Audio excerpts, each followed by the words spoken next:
Hello and welcome to Talking TSM, episode 3. Can't believe it. I should say the Game House's talk show about TSM's LCS team. I'm Robert Haynes. I'm your host, your guide into the world of the TSM LCS team, and like I said, this is episode 3. I'm so excited. I made that post on Reddit, and I was a little worried about how, everybody might take this show. I got a lot of good comments, a lot of things that I'm thinking over. I've got people reaching out who want to be on the show. I'll talk about that in a little bit, but I just want to say thank you to those who not only listened to episode 2 that I posted, but also even went back, and some people went and listened to episode 1. So really excited. My goal is to create, more specific content about TSM, but you know what? I'll go into that in a second. We're going to start off today with a couple announcements. First off, this is probably going to be a little bit of a longer episode. Just be prepared. There's a lot to talk about this week. Like I said, I always try to keep it around 30 minutes. This one might be closer to 45, so just be ready. Again, I am recording on Wednesday, which means that in the morning, by the way. And so some of the news is not officially confirmed yet, but I don't know. Just so excited. Focus, Rob. Announcements. You can now find Talking TSM on every single podcasting platform. We just got approved for Apple late last week. Really, really, really excited about that. I know I use Apple Podcasts for my podcast, so you can find it there. You can subscribe to the channel to make sure that you don't miss anything. I am also going to be putting this at the request of some people on YouTube. I'll be putting it on the Game House's YouTube channel. So for those of you who would like to listen in on the YouTube channel instead of in podcast form, you can do that. I'm also working, and this is the biggest announcement probably of the day. I'm also working on a special guest for the show. It will be a TSM player. I cannot tell you who. I am still working on the details of when they will be able to come on, and what they're actually allowed to talk about. But I'm either hoping to get them for, a couple minutes, or potentially even a whole 30-minute show where we just talk and go back and forth. So, really excited about that. Make sure you're paying attention. I will likely be putting out an announcement on the TSM subreddit to let you all know, who that player is ahead of time. And I'm hopefully going to be able to take some fan questions. That's really just going to depend on a couple things. And truthfully, it's going to depend on the questions that you all ask. So be smart. Don't ask questions that they're not going to be able to answer. As I said before, too, I'm also wanting to do a fan guest segment, meaning that either I haven't fully decided what I want to do, because I recently I had said maybe I'm looking for a guest host. I'm liking doing this on my own right now. I've done a lot of shows with guest hosts, and this is the first time I actually get to do something where it's totally me. It's totally something that I get to talk on. This could become a show with a co-host at some point, but for right now, what I would prefer to do is talk with you all about TSM and give multiple people an opportunity to come on the show, talk with me about their thoughts on the team, and specifically go over moves or your thoughts. And I think that this will be something good for the off season. There also may be a chance that I just have you all record questions and then I talk about them, or even just comments or thoughts about the team, and then I'll pick the ones that I find to be most relevant for the TSM fan base as a whole. I'm open to suggestions on all of this, So, between those two options, either having people on for, a 5-minute segment, maybe a 10-minute segment, or, just answering a bunch of different fan questions every week or comments, let me know either on Reddit, or, I'll be giving you all my Twitter account here in a second too. And you can reach out, DM me, tag me, whatever you'd like. I've also been, told that I'm not doing a good job of pushing the brand. So here we go. I just want to let you guys know I'm not only just doing this talk show. I also plan on doing a lot of content over at thegamehouse.com in terms of writing for TSM. I'm challenging myself to try to do somewhere between 3 and 5 pieces every single week on the Gamehouse. Make sure that you go to our TSM page specifically to get all your updates on everything that's happening with TSM. I just put a piece up last night about the announcement. I'm going to probably be working on grading that move once it is made official. So make sure you head over there. Also, you can follow us at TGH Esports on Twitter to not only get all your TSM news, but all your LCS and esports news in general. And then you guys should go and follow me because I also am talking a lot about TSM on the Twitterverse at TGH Robert Haynes, HANES. You can find me there. Like I said, I try to talk a lot about not only the LCS and other esports, but, in esports, TSM is my team. I'm not supposed to be biased. I'm trying not to be, but, I still like to get my thoughts out there about every move and the things that are going on. So make sure you do that. But yeah, so a lot of announcements for today. And, that's why I knew this show would be at least a little bit longer because now we get to go into the news. Let me take a drink here real quick. Because honestly, I don't know when this is going to stop. Because the news of the day is, according to Jacob Wolf, currently of ESPN, no longer in the future, sadly. Can't wait to find where he goes next because he's an outstanding journalist. If you don't know, go follow him and all the other people at ESPN, Fiona and Emily Rand. They're great people and great, just great journalists for the scene. But a Wolf bomb came out late last night. If you're on the East Coast, early dinner time-ish.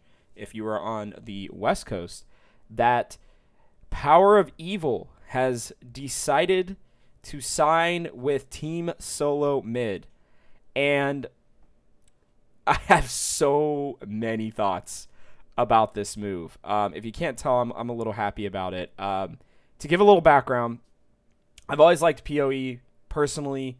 I've been covering the LCS for like 4 years now, maybe 5. And I remember when he was on Misfits, I always thought that he was underrated.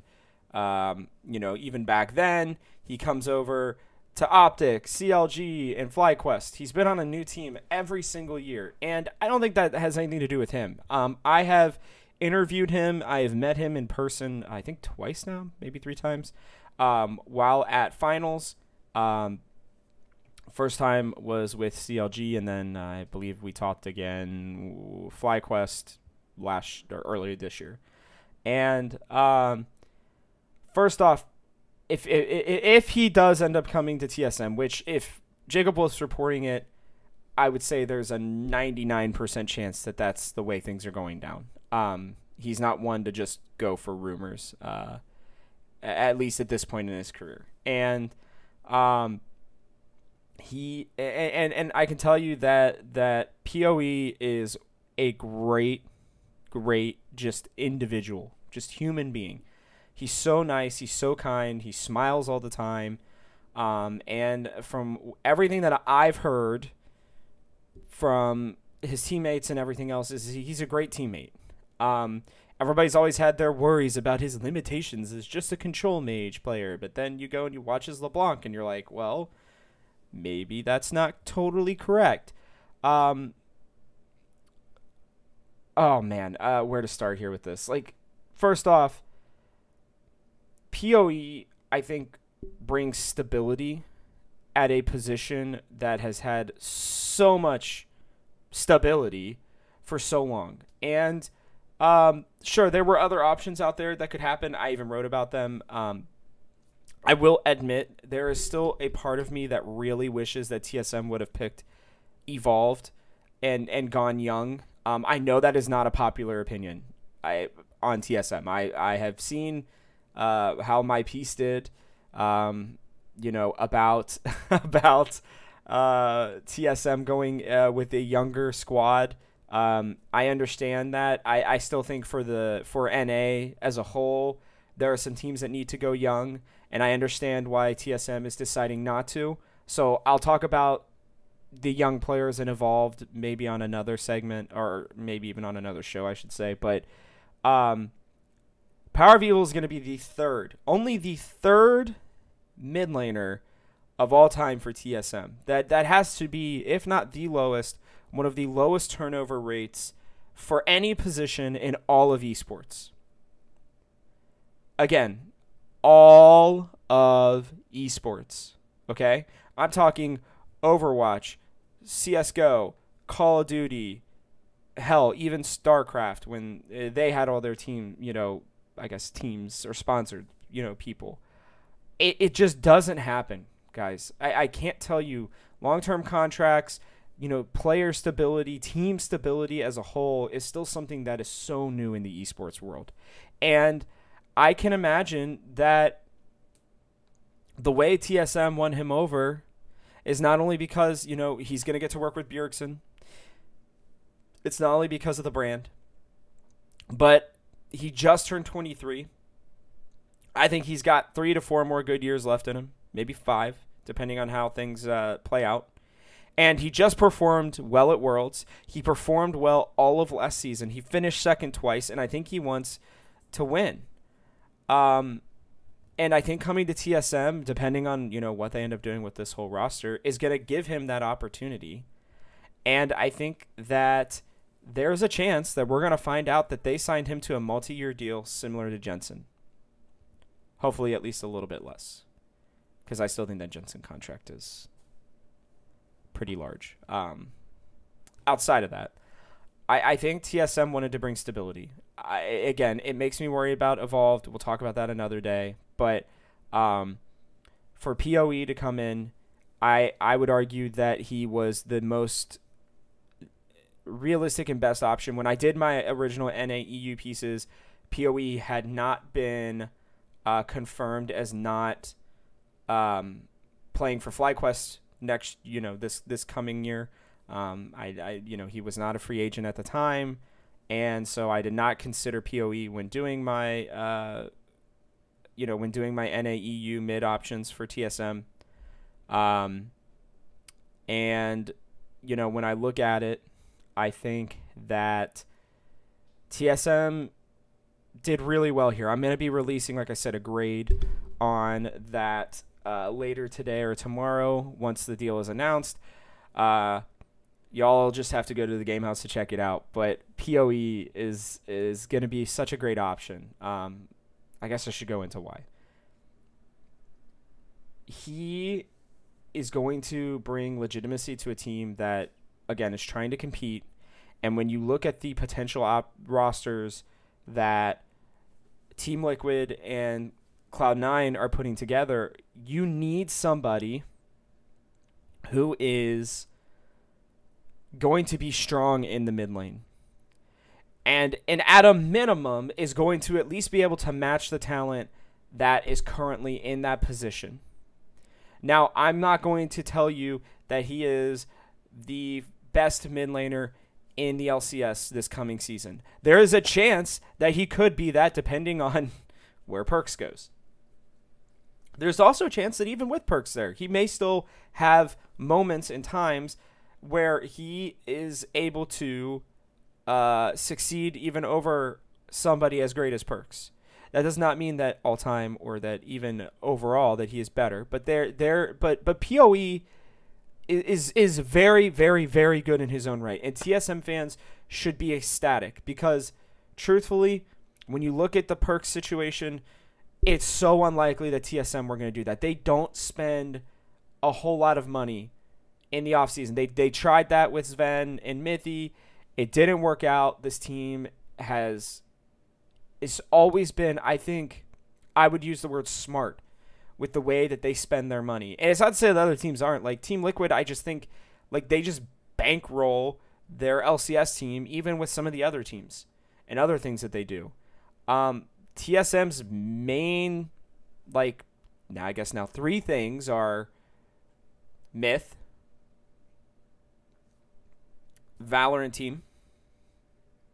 I know their Rainbow Six team is pretty good too. I just don't know how much money's in that scene. But then it's this team, the LCS team. Like this is their hallmark team, right? And that team and the things that it does is what has made the money for everything else to work. And so when you look at a $5 million buyout, at least that's what's being posited around for Perkz by G2. And when you look at, then what you'd have to pay him on top of that to sign him, I think, to a long-term deal, or I don't really know exactly if the buyout would mean that they still keep his contract or if the buyout's part of the contract. It normally just depends on what's being decided. But the way I understand it is he would still, get paid his contract plus the buyout fee. And so, you're looking at like maybe $6-7 million. That's likely more than even if they signed PoE to a 3-year deal. That's likely more just for 1 year of Perkz than the rest of PoE's like years potentially with TSM. Hell, even if they signed him to a 5-year deal, I don't know that it would be that much. And so I know people want TSM to spend. They want him to go doing all these things, right? I think by bringing PoE, it's going to attract more people who want to play with this team. This was one of the concerns I saw on Reddit, and I agree with you. If they go young, it's going to be hard to bring talent in. Now they can go talk to some of the South Korean supports. Now they can go talk to Licorice, who apparently already had a $1.7 million buyout deal from Golden Guardians that didn't work, then a $1.5 million buyout deal from FlyQuest that didn't work. That price is just going down. If TSM really feel like he is that much of an upgrade from Broken Blade or from the other options that are available, that they have wiggle room now to go do that. They can figure out what the hell they're going to do with Double Lift. I don't know. The PoE thing brings so many things into perspective and helps this team really see what they're going to be. And I think PoE is going to be a really good person. I think the combination of Bjergsen, PoE, and Spica is going to be one that's going to push this team towards another championship. And again, it's going to be tough. TL and C9 are going to be tough, and we'll talk about them this offseason too. But right now, outside of Perkz and Chovy, I think PoE is by far and away their best option that they had if they wanted to compete now. I don't know what the future is going to look like with him. I don't even know that he stays here longer than a year. It just seems like he is not one to stay past a year at different teams. But I also think he has just worked his way up the pecking order, right? Optic, CLG, FlyQuest, TSM. And this is no dip, especially on FlyQuest. They're a great team, a great org. But when you're looking for a fan base, when you're looking for historic teams, TSM is that. Again, PoE, in case if you didn't catch on to it from the beginning, is more than likely going to be TSM's third ever mid laner. Super happy for him, and I think this will be great for the team. Let's talk a little bit now about Perkz. I already prefaced it, the buyout and everything else. I'm going to talk about it a little bit more calmly. I think TSM Perkz, as I said even in my article, would have been the pipe dream. I do think that he would have added so much to this team. He's only 21 years old, and he's somebody who you could pay a lot of money to, who would absolutely bring so much value, experience, everything to this team. I get it. I really do. The problem is as I said before, I think if TSM had to pay him all that money, there's no way that they'd be able to surround the team with the talent necessary right away for them to make any splashes. They would have to like have Perkz on like a 5-year deal or a plan when looking at the rest of it, because truthfully,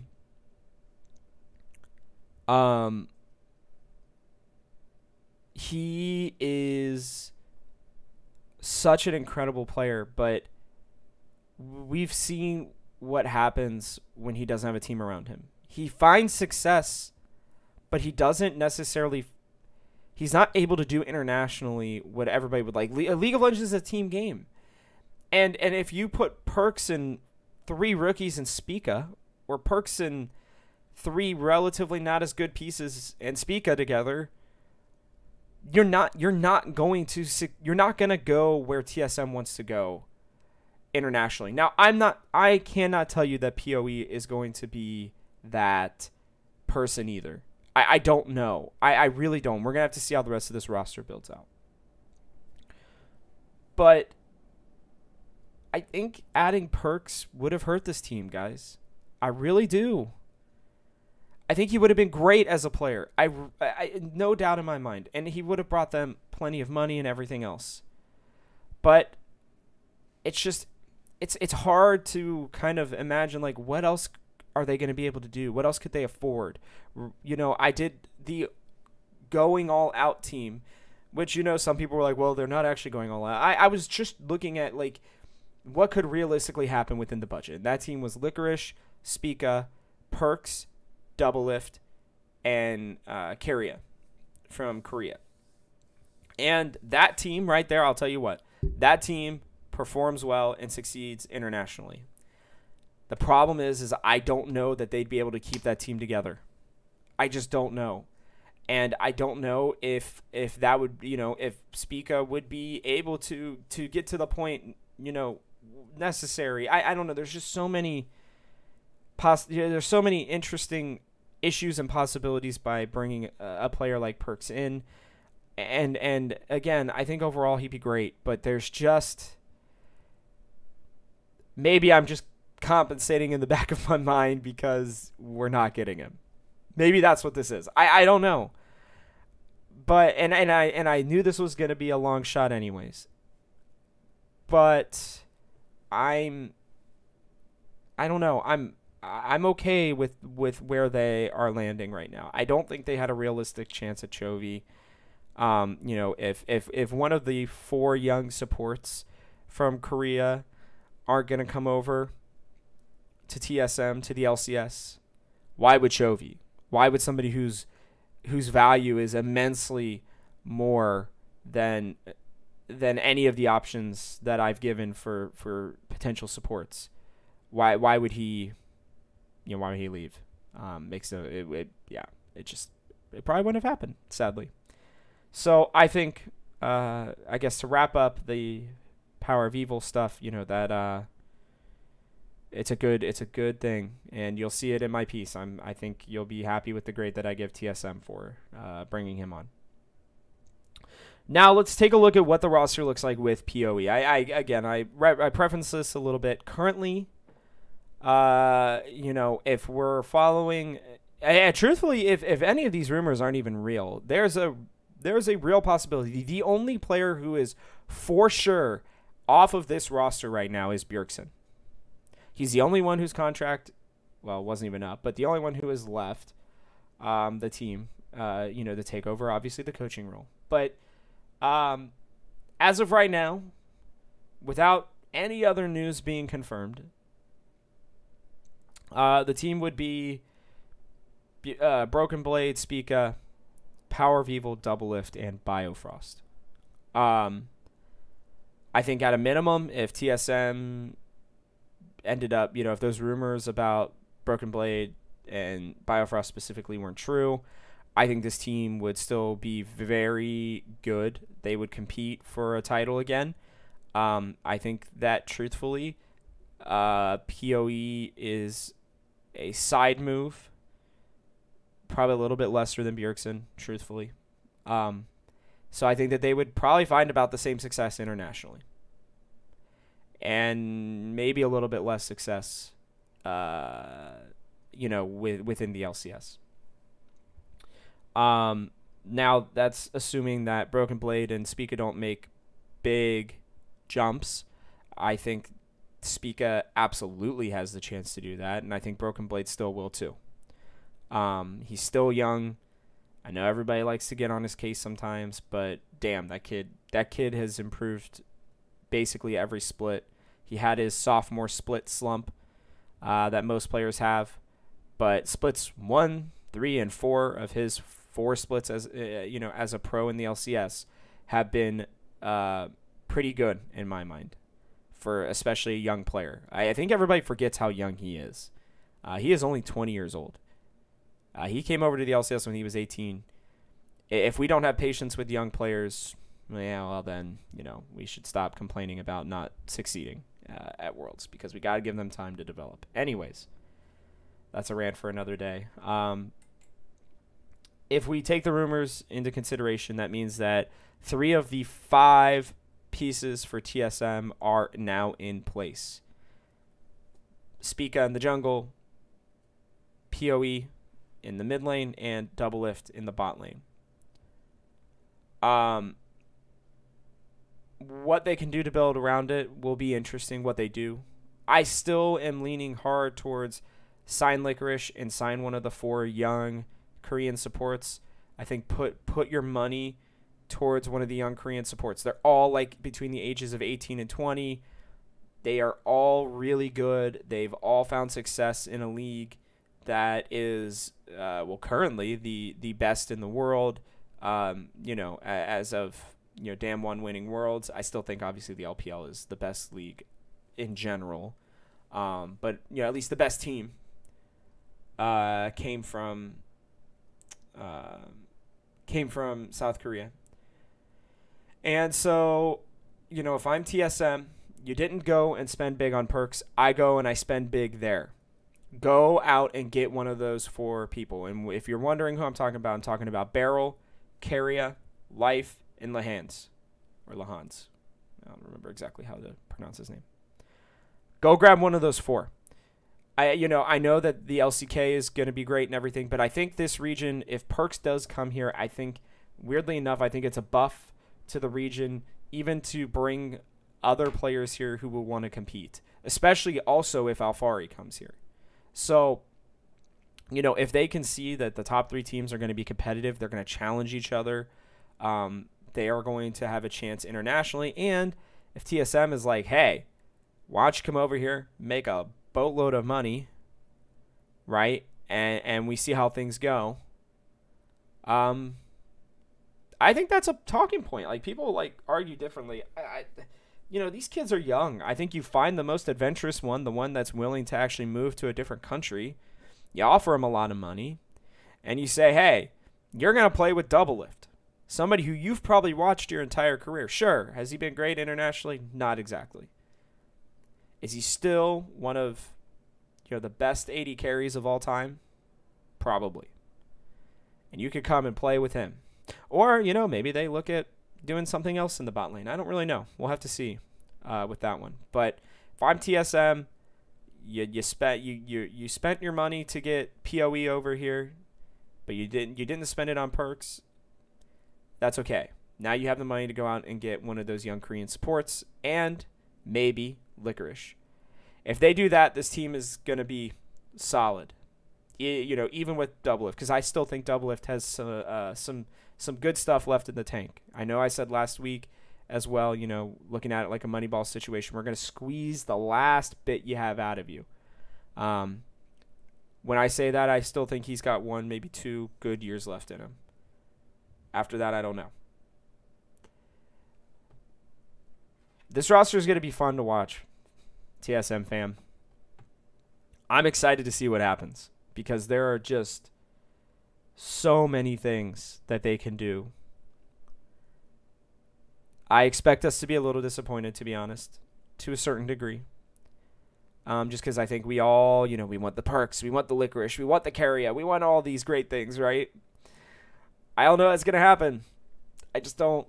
But,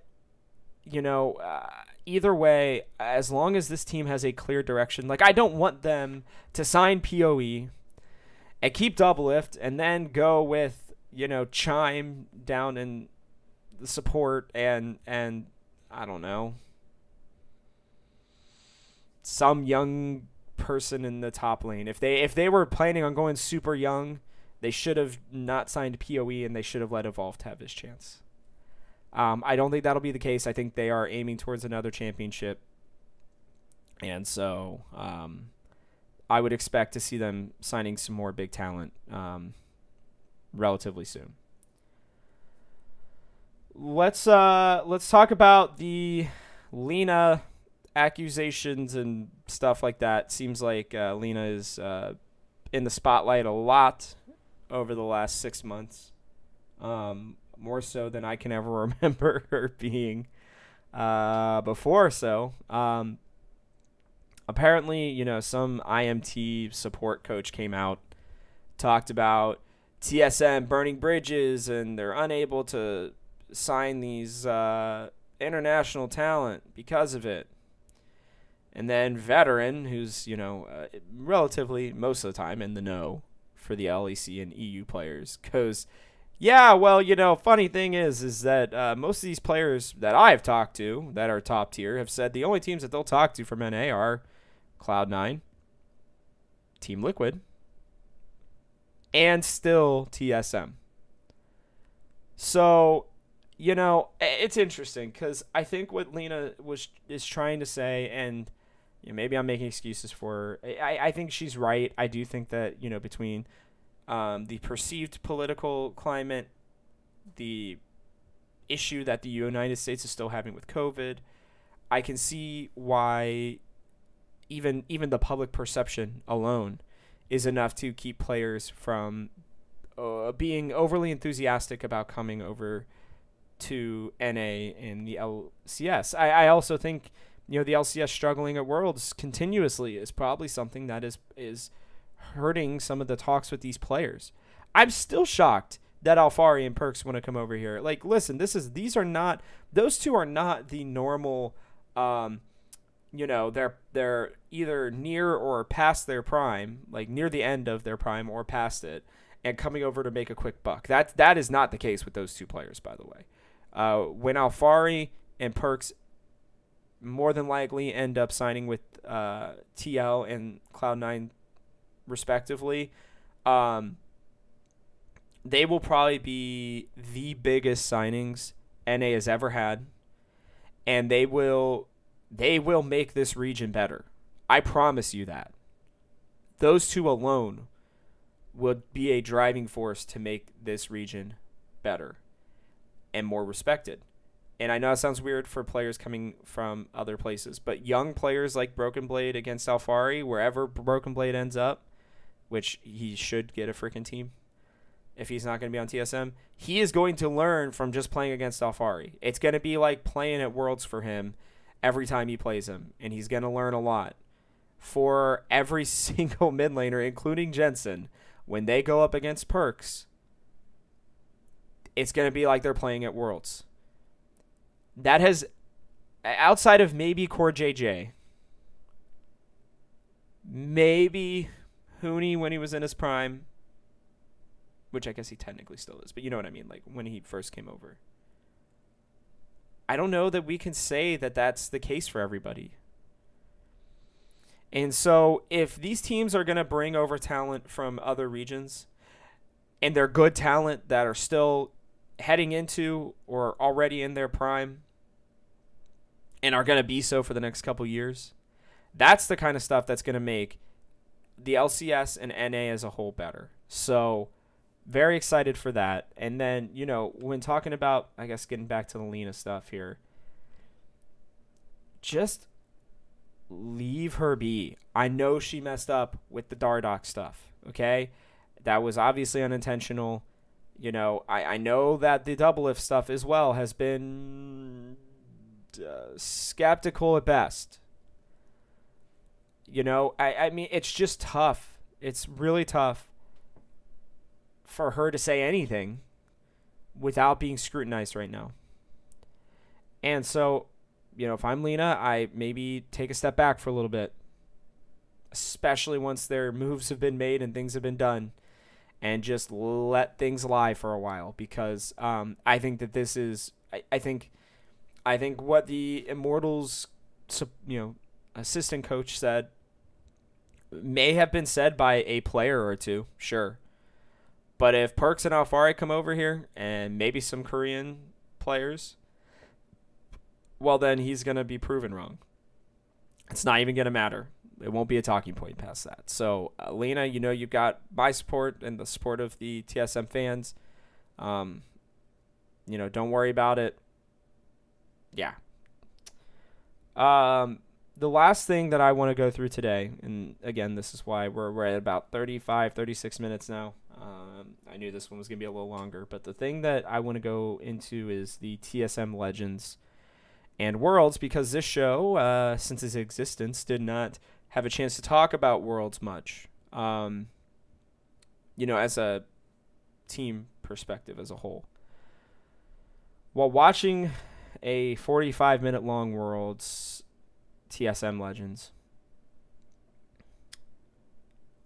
I have some interesting thoughts and perspectives. First off, this team, like, they kind of made a lot of excuses in the video. I mean, sure, there are reasons.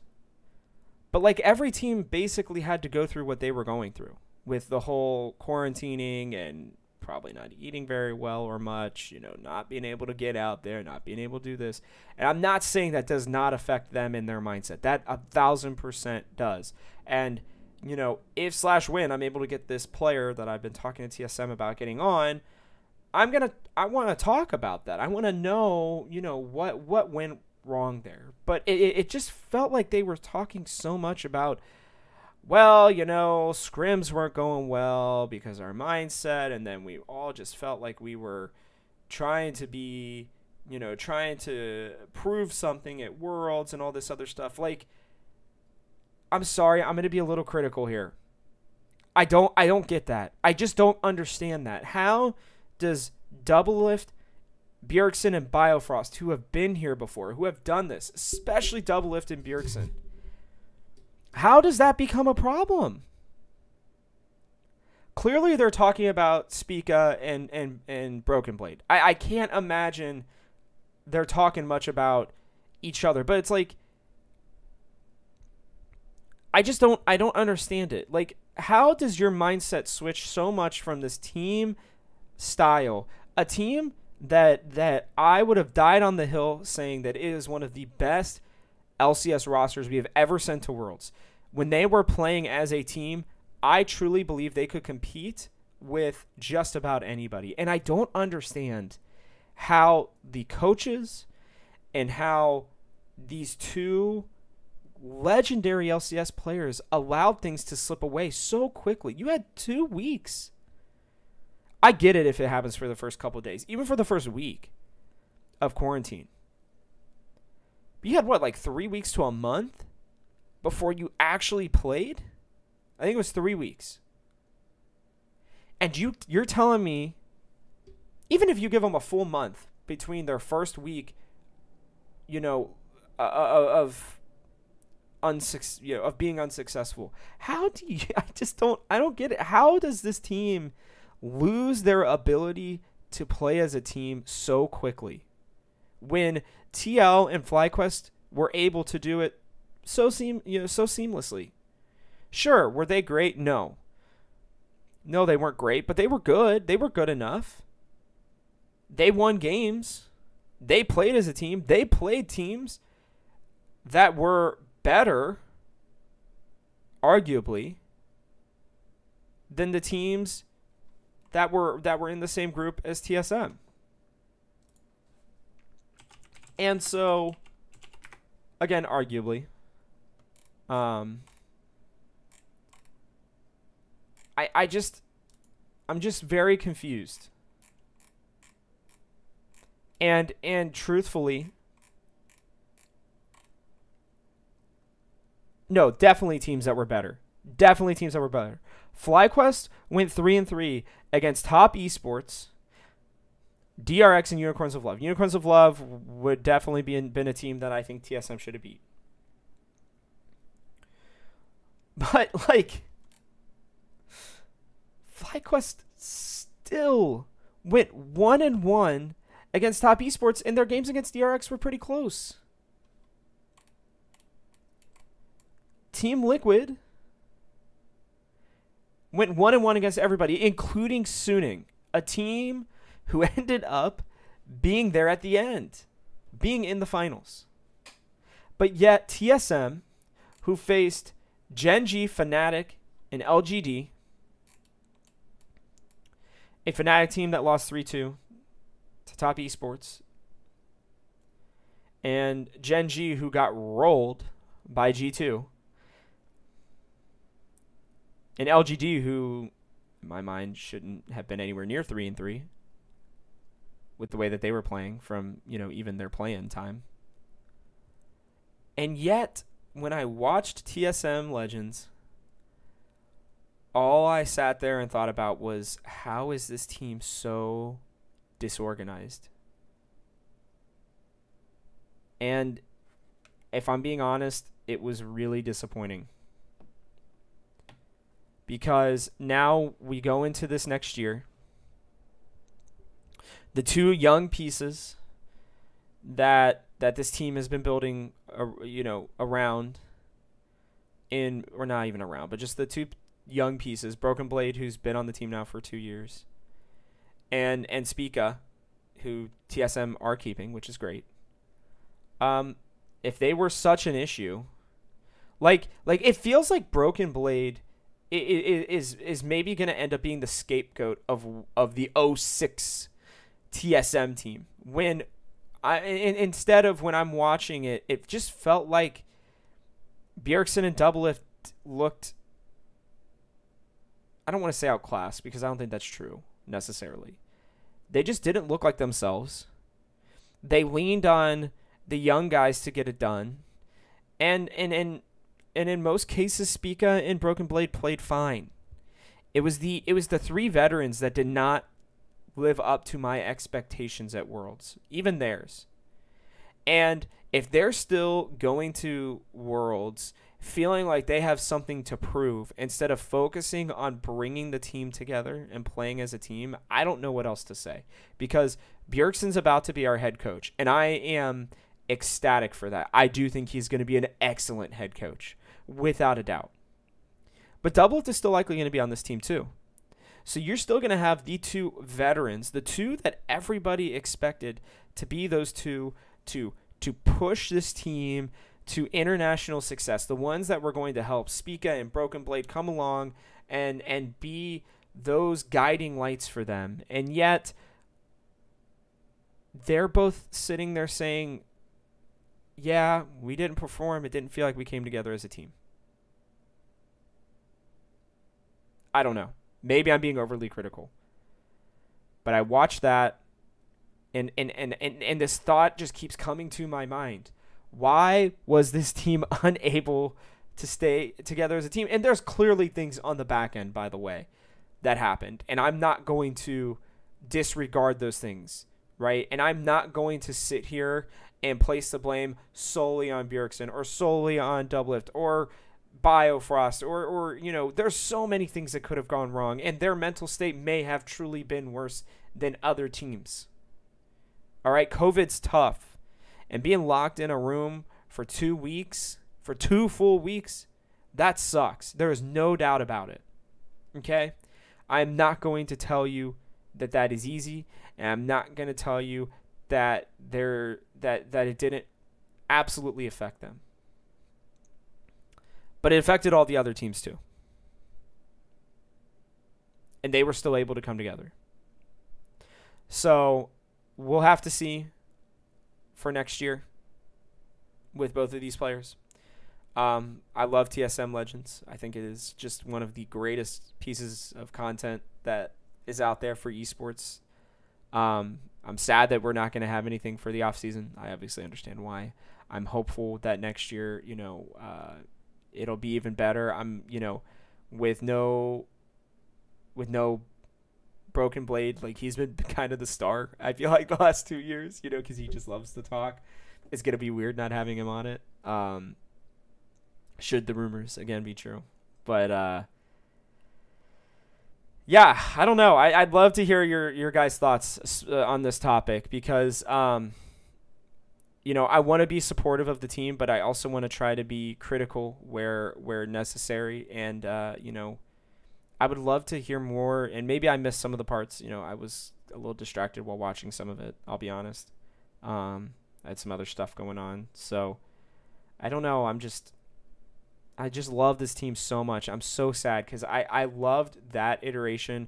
I honestly loved the Broken Blade, Spica, Bjergsen, Doublelift, and Biofrost iteration of TSM as much as any other iteration that there's ever been.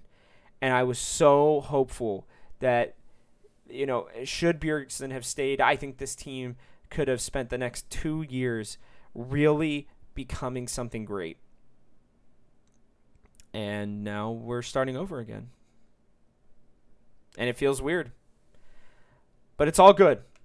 I mean, seriously. I am so excited for PoE. To wrap this all up, we're at that 45-ish minute mark. I'm so excited for PoE to come to this team. I'm so excited to see what TSM does next. And I love the fact that they're trying to compete. There's still a small part of me, like I said, that wishes that they would go young. I would love to see them do it. I really would. Build the team around Spica. Have him be your guy.